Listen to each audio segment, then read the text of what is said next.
안녕하세요. 오늘 저희는 보내주신 자료들 아주 깊이 들여다보면서요. 김건희 씨 관련 의혹들, 그 핵심을 좀 짚어보려고 합니다. 네, 이게 워낙 복잡하게 얽혀 있어서요. 맞아요. 뭐 금융거래부터 시작해서 권력 영향력 행사 가능성, 또 특검 수사 상황까지 중요한 정보들 저희가 최대한 명료하게 정리해 드릴 테니까요. 한번 같이 살펴보시죠. 네, 좋습니다. 자, 그럼 바로 시작해 볼까요? 첫 번째는 소위 집사 게이트라고 불리는 사건인데요. 김건희 씨 최측근으로 알려진 분이죠. 김예성 씨. 이분과 관련된 IMS 모빌리티 투자 의혹이에요. 네, 그 IMS 모빌리티라는 회사가 원래 렌터카 관련 업체인데 재무 상태가 썩 좋진 않았다고 해요. 그런데 여기에 대기업이랑 금융사들이 무려 184억 원이나 투자를 했다는 거죠.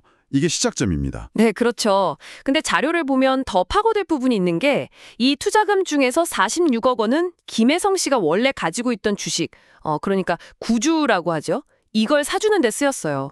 구주 매입이요?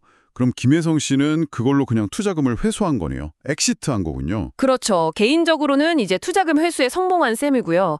근데 이게 다가 아니고 또 투자금 중에 한 92억 원 정도 이게 외부 용역비 명목으로 빠져나갔는데 그 돈이 정확히 어디에 쓰였는지가 불분명하다. 이런 지적이 나오고 있습니다. 카카오 모빌리티, HS 효성, 한국증권금융, 신한은행, 키움증권. 아니 이렇게 이름만 대면 알만한 회사들이 왜 그것도 재무 상태가 안 좋다는 회사에 투자를 했을까요? 이게 좀 그게 참 의문인 거죠. 특히 한국증권금융은 여기 공기업 성격도 있잖아요.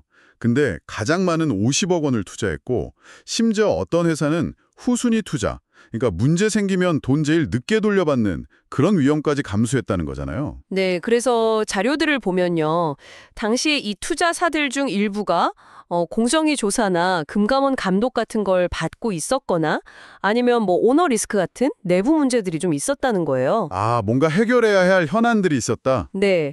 그래서 이게 혹시 권력 핵심하고 좀 연결을 만들려는 뭐랄까 일종의 보험성 투자 아니었겠냐 이런 분석이 나오는 거죠. 그렇군요. 그리고 김예성 씨가 과거에 카카오 계열사 임원이었다는 점도 카카오 쪽에서 처음에는 잘 모르는 사람이라고 했던 해명이랑 좀 안 맞는 부분이고요. 그것도 있네요. 이 김혜성 씨가 김건희 씨랑은 2010년 서울대 EMBA 동기고 지금은 베트남에 있다는 말도 있고요. 네, 그런 정보도 있습니다. 이런 연결고리를 통한 영향력 의혹, 이게 도이치모터스 주가 조작 사건에서도 좀 보이는 것 같아요. JTBC 보도를 보면 검찰 수사가 한창이던 2020년 9월쯤에요. 김건희 씨가 이종호 씨, 이분은 주가 조작 공범으로 유죄 판결 받았죠. 네, 그렇죠. 이분하고 일주일에 40번 넘게 통화를 하거나 문자를 주고받았다는 기록이 나왔어요. 네, 그 통화 기록이 상당히 중요하게 다뤄지고 있는데요. 그 내용 때문입니다. 김건희 씨가 자계 토로스 증권 계좌나 아니면 그 블록딜 거래? 이런 게 불법 아니냐? 이걸 이종호 씨한테 직접 물어봤다는 진술이 나왔거든요. 직접 물어봤다고요? 네, 그러니까 이게 기존에 나는 연락처도 모른다 했던 해명하고는 완전히 다른 이야기고요. 또 주가 조작 가능성을 어느 정도 알았거나 최소한 뭐 방조했을 수도 있다는 걸 시사하는 거라서 중요하게 보는 거죠. 그렇군요.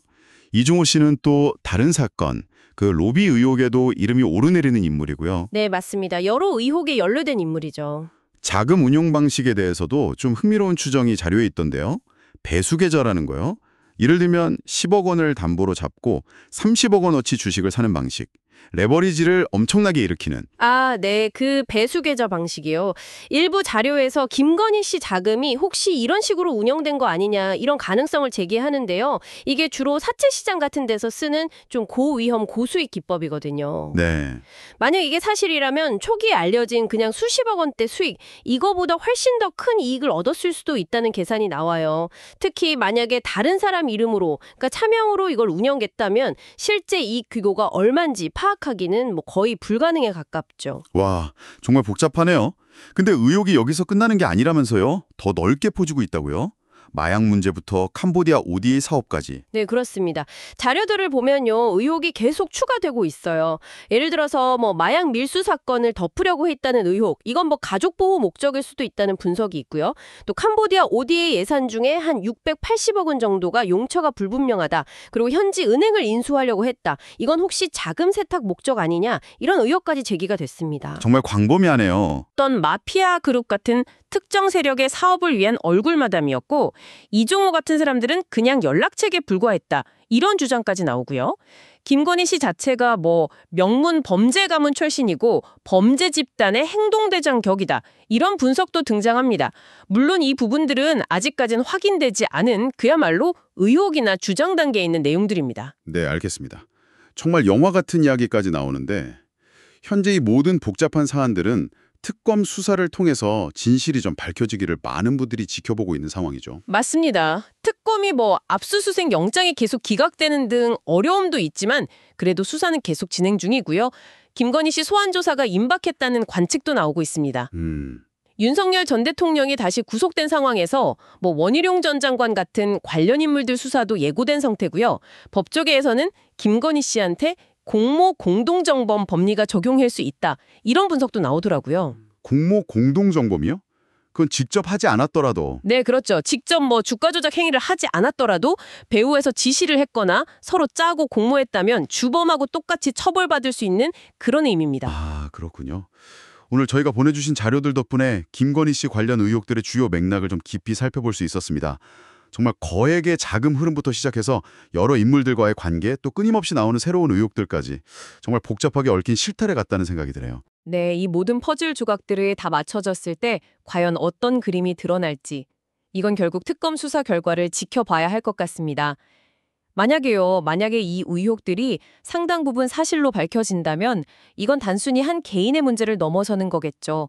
우리 사회의 어떤 권력 작동 방식이라든지 시스템의 투명성 문제에 대해서 정말 근본적인 질문을 던지게 될 겁니다. 네, 맞습니다. 과연 이 사건들의 진실은 어디까지 밝혀질 수 있을까요? 이 점에 대해서는 어떻게 생각하시는지 한번 고민해 보시는 것도 좋을 것 같습니다.